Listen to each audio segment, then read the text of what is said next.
মঙ্গলবাৰে দিনৰ 12 বজাৰ পৰা 2 বজালৈ মাজবাটত দৰং ওদালগুৰি লোকসভা সমষ্টিৰ বিপিএফৰ কাৰ্যালয় মুকলি। মাজবাটত বিপিএফৰ শক্তি প্ৰদৰ্শন, ঢোলে ডগৰে নাচি বাগি বিপিএফ প্ৰাৰ্থী দুৰ্গা দাস বড়োক বিপুল আদৰণি সহস্ৰাধিক দলীয় নেতাকৰ্মী সমৰ্থকৰ। নিৰ্বাচনৰ দিন যিমানেই চমু চাপি আহিছে, ক্ৰমাৎ আকৰ্ষণীয় হৈ পৰিছে দৰং ওদালগুৰি লোকসভা সমষ্টিৰ নিৰ্বাচনী বঁটা। বিজেপি প্ৰাৰ্থী দিলীপ শইকীয়াৰ সমান্তৰালকৈ বিপিএফ প্ৰাৰ্থী দুৰ্গা দাস বড়োৱেও তীব্ৰতৰ কৰি তুলিছে প্ৰচাৰ অভিযান। মঙ্গলবাৰে ওদালগুৰি মাজবাট বিপিএফৰ নিৰ্বাচনী প্ৰচাৰ কাৰ্যালয় আনুষ্ঠানিকভাৱে মুকলি কৰে দৰং ওদালগুৰি বিপিএফ প্ৰাৰ্থী দুৰ্গা দাস বড়োৱে। ঢোলে ডগৰে নাচি বাগি আনন্দ উল্লাসেৰে প্ৰাৰ্থীগৰাকীক বিপুল আদৰণি জনাই কাৰ্যালয়খন মুকলি কৰে। কাৰ্যালয় মুকলি অনুষ্ঠানত দুৰ্গা দাস বড়োৱে আক্ৰমণৰ লক্ষ্য কৰি লয় বিজেপি প্ৰাৰ্থী দিলীপ শইকীয়াক।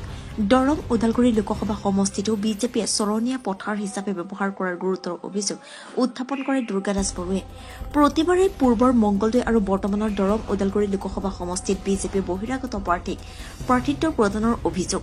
22 লক্ষাধিক ভোটাৰ থকা সমষ্টিটোত এগৰাকী স্থানীয় প্ৰাৰ্থীয়ে উলিয়াব নোৱাৰাটো বিজেপিৰ বাবে দুৰ্ভাগ্যজনক আখ্যা দুৰ্গা দাস বড়োৰ। এইবেলিৰ সুদূৰ বৰপেটা লোকসভা সমষ্টিৰ পৰা দিলীপ শইকীয়াক পুনৰাই প্ৰাৰ্থিত্ব দিয়াত আক্ৰমণাত্মক হৈ পৰে বিপিএফ প্ৰাৰ্থীগৰাকী। ইফালে কোকৰাঝাৰ ওদালগুৰিৰ পৰা বিপিএফ নোহোৱা হৈ যোৱা বুলি মন্ত্ৰী অশোক সিংহলে কৰা মন্তব্যৰ ওপৰত দুৰ্গা দাস বড়োৰ। অসমৰ কোনো এগৰাকী লোক বিহাৰ উত্তৰ প্ৰদেশত মন্ত্ৰিত্ব পোৱাৰ উদাহৰণ নাই যদিও অসমত বহিৰাজ্যৰ নেতাক মন্ত্ৰিত্ব দিয়াৰ উদাহৰণ আছে, আৰু সেয়া অশোক সিংহল নিজেই বুলি কটাক্ষ দৰং ওদালগুৰি বিপিএফ প্ৰাৰ্থী দুৰ্গা দাস বড়োৰ।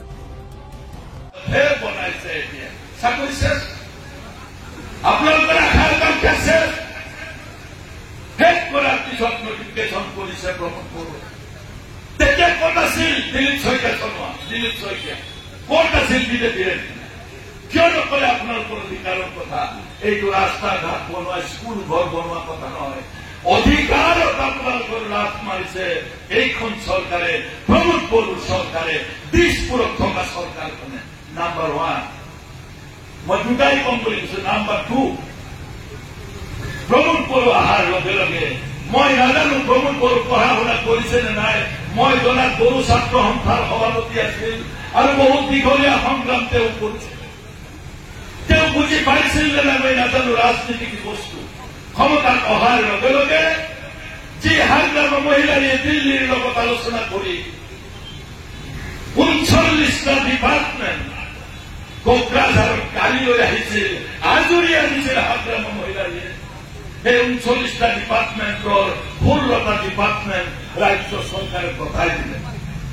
আৰু আপোনালোকে আচৰিত হব, ইয়াত থকা MCLA সকল EM সকলে সেই 16টা ডিপাৰ্টমেণ্টক উল্টাই কাম বিচৰা হল। EMৰ ওচৰত কমিশনাৰ, ডেপুটি কমিশনাৰ, ডাইৰেক্টৰ উল্টাই EMৰ ওচৰত আহিব লাগে। কিন্তু কালৰ কাল বিপৰীত কাল, হৰিণাই চেলেকে বাঘৰ গাল নিচিনাকৈ এতিয়া DTCৰ EM বিলাকে যোৱা 4 বছৰ কমিশনাৰ, আসাম চৰকাৰৰ কমিশনাৰ, জইণ্ট কমিশনাৰ, ডাইৰেক্টৰ তেওঁলোকৰ ওচৰত যাই কয় যে মোৰ তাতো আপুনি 4টা কিবা দিয়ক না, কিবা দি আছে বোলে। এই হল প্ৰমোদ বড়োৰ সকল। প্ৰমোদ বড়োৰ শাসন আজি কাৰ হাতত তেওঁ তুলি দিছে? তেওঁ ডিপাৰ্টমেণ্ট দি দিছে। ডিপাৰ্টমেণ্ট 5টা আনিব লাগে বেছিকে, তেওঁ 16টা ডিপাৰ্টমেণ্ট দি দিলে। তেতিয়াও হাগ্ৰাম মহিলাৰীৰ নেতৃত্বত বিপিএফে সমগ্ৰ BTC এৰিয়াত আমি হাল্লা কৰিলো, আমি ধৰ্ণা দিলো। তাৰ পিছত আজি 30 দিনমান আগতে এখন নটিফিকেশ্যন উলিয়াইছে আসাম গভৰ্ণমেণ্টৰ কেবিনেটে যে 16টা ডিপাৰ্টমেণ্ট আৰু এবাৰ ফিৰাই দিলে। সাব্বাস প্ৰমোদ বড়ো। আপোনাক দিলীপ শইকীয়াহঁতক আমি আমাৰ অধিকাৰ খৰ্ব কৰিবৰ কাৰণে নিৰ্বাচিত কৰিলো নেকি? যদি ডিপাৰ্টমেণ্ট লৈ যোৱাই নাছিল তেতিয়াহ'লে 16টা ডিপাৰ্টমেণ্ট ঘূৰাই দিছো বুলি কিয় নটিফিকেশ্যন হ'ল? কিয় হ'ল? নিজেই প্ৰমাণ কৰিছে ডিপাৰ্টমেণ্ট লৈ গৈছে বুলি। প্ৰমোদ বড়োৱে যে ডিপাৰ্টমেণ্ট হাতত ৰাখিব পৰা নাই সেইটো তেওঁলোকে প্ৰমাণ কৰিছে। এই 2টা অধিকাৰ কিয় প্ৰমোদ বড়োৱে খৰ্ব কৰিলে? সেই সময়ত কি কাৰণত MP দিলীপ শইকীয়াই নামাতিলে? সেই কাৰণেইতো MP বনায়।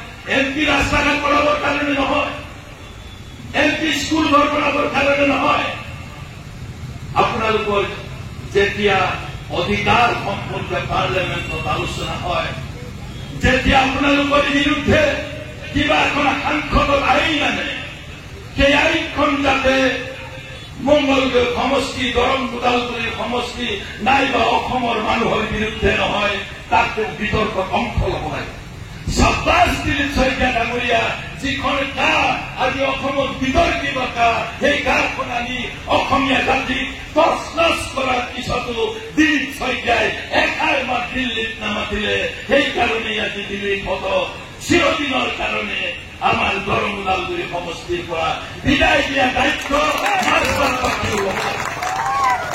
এনেকুৱাই যদি সাংসদ হয় এনেকুৱাই যদি বিটিচিৰ চৰকাৰ হয় তেতিয়াহ'লেতো ভৱিষ্যত আমাৰ যি অধিকাৰ আছে সংৰক্ষণ নাইকিয়া হ'ব আমি আমাৰ অধিকাৰ সম্পৰ্কে সচেতন হ'ব লাগে ৰাস্তা ঘাট এমএলএ এমপি মন্ত্ৰীয়ে বনাবই লাগিব এইটো কৰ্তব্য কিন্তু অধিকাৰ যেতিয়া লাভ হয় সেই অধিকাৰ আনিবৰ কাৰণে বহুত দিন সংগ্ৰাম কৰিবলগীয়া হয় 6 জনগোষ্ঠীক জনজাতিকৰণ কৰিব লাগে বুলি চাৰিওফালে আন্দোলন কৰিছে 1 বছৰ 2 বছৰ নহয় গত 40-50 বছৰ 6 জনগোষ্ঠীয়ে আন্দোলন কৰিছে অংশ ল'ব লাগে সাব্বাস দিলীপ শইকীয়া ডাঙৰীয়া যিখন গা আজি অসমত বিতৰ্কিত গা সেই গাখন আনি অসমীয়া জাতিক তছনছ কৰাৰ পিছতো দিলীপ শইকীয়াই এষাৰ মাত দিল্লীত নামাতিলে সেইকাৰণেই আজি দিল্লীৰ পদ চিৰদিনৰ কাৰণে আমাৰ দৰং ওদালগুৰি সমষ্টিৰ পৰা বিদায় দিয়া দায়িত্ব এনেকুৱাই যদি সাংসদ হয় এনেকুৱাই যদি বিটিচিৰ চৰকাৰ হয় তেতিয়াহ'লেতো ভৱিষ্যত আমাৰ যি অধিকাৰ আছে সংৰক্ষণ নাইকিয়া হ'ব আমি আমাৰ অধিকাৰ সম্পৰ্কে সচেতন হ'ব লাগে ৰাস্তা ঘাট এমএলএ এমপি মন্ত্ৰীয়ে বনাবই লাগিব এইটো কৰ্তব্য কিন্তু অধিকাৰ যেতিয়া লাভ হয় সেই অধিকাৰ আনিবৰ কাৰণে বহুত দিন সংগ্ৰাম কৰিবলগীয়া হয় 6 জনগোষ্ঠীক জনজাতিকৰণ কৰিব লাগে বুলি চাৰিওফালে আন্দোলন কৰিছে 1 বছৰ 2 বছৰ নহয় গত 40-50 যেহেতু দিন খুব কম আৰু প্ৰেক্টিকেলি 7 দিন আছে এই 7টা দিনত আমি যিখিনি অঞ্চলত যোৱা নাই আমি যাব লাগিব আজি মই মাজবাটত ইতিমধ্যে কেইবাখনো সভা কৰিছোঁ আজি কাৰ্যালয়টো ল'বৰ কাৰণে মোৰ অলপ সময় আছিল মই গুচি আহিছোঁ আৰু মই গোটেই 11টা সমষ্টি মই টাচ কৰি দেখিব পাইছোঁ যে এইবাৰ ভাৰতীয় জনতা পাৰ্টিয়ে বিজয়ী হ'ব নোৱাৰে আমি বিজয়ী হ'ম কেইবাটাও কাৰণ আছে নেদেখা কাৰণ হৈছে ভাৰতীয় জনতা পাৰ্টিৰ 2-2.5 লক্ষ মান মানুহে তেওঁলোকৰ নিজৰ প্ৰাৰ্থীগৰাকীক পচন্দ নাই খুব চাইলেণ্ট ভোট একচামে দিব এজিপি সকলৰো বহুত চাইলেণ্ট ভোট প্ৰদান কৰিব আনকি বিজেপিক সমৰ্থন কৰা UPPL দলৰ বহুত কৰ্মকৰ্তাই আমি জানিব পাৰিছোঁ আমাৰ এই পিছপৰা অঞ্চলৰ পৰা যিগৰাকী প্ৰাৰ্থী উঠিছে তেওঁক আমি ভোট দিব লাগিব তেনেকুৱা চিন্তা চৰ্চা কৰিছে মইতো ভাবোঁ আমি 1.5-2 লাখ ডিফাৰেন্সত বিজয় হোৱাৰ সম্ভাৱনা আছে আপোনালোকে বাহিৰত জানে বিটিচিৰ বাহিৰত যিকেইটা সমষ্টি আছে সেই সমষ্টিকেইটা আমি য'তেই গৈছোঁ ত'তেই মানুহখিনিয়ে প্ৰস্তুত হৈ আছে আমাক ভোট দিবৰ কাৰণে উল্টাই কৈছে আমাৰ ইফালে নাহিব বেলেগ ফালে যাওক আমি ভোট দিমেই আপোনাক হয় ভাৰতীয় জনতা পাৰ্টিৰো এটা স্থিতি আছে কিন্তু নলবাৰী সমষ্টি ওলাই গ'ল প্ৰায় 1.5 লাখ ভোট ডিফাৰেন্স পাইছিলে তেওঁলোকৰ 7.5 লাখৰ পৰা 1.5 লাখ কমিলে আমি 2.5 লাখ ভোট দিছিলোঁ সেইটো কমিলে গতিকে গৈ তেওঁলোকৰ ভোট 3.5 লাখ মান থাকে কিন্তু এই 3.5 লাখত যেহেতু বিজয়ী হ'ব নোৱাৰে আৰু নতুনকৈ ভোটো তৈয়াৰ হোৱা নাই যে তেওঁলোকক কোনোবাই দিব গতিকে সেই ফালৰ পৰা লক্ষ্য কৰিছিলে আমি বিজয়ী হ'ম সেইটো প্ৰায় নিশ্চিত হৈছে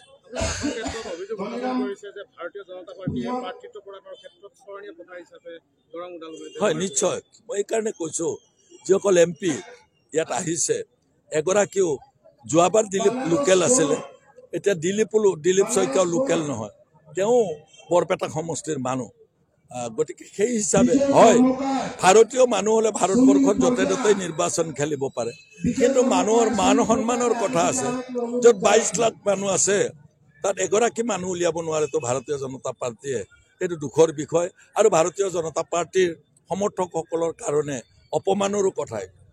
যোৱাকালি অশোক সিংঘালে অভিযোগ কৰিছে যে কুকুৰাঝাৰ, বাগৰং, ওদালগুৰি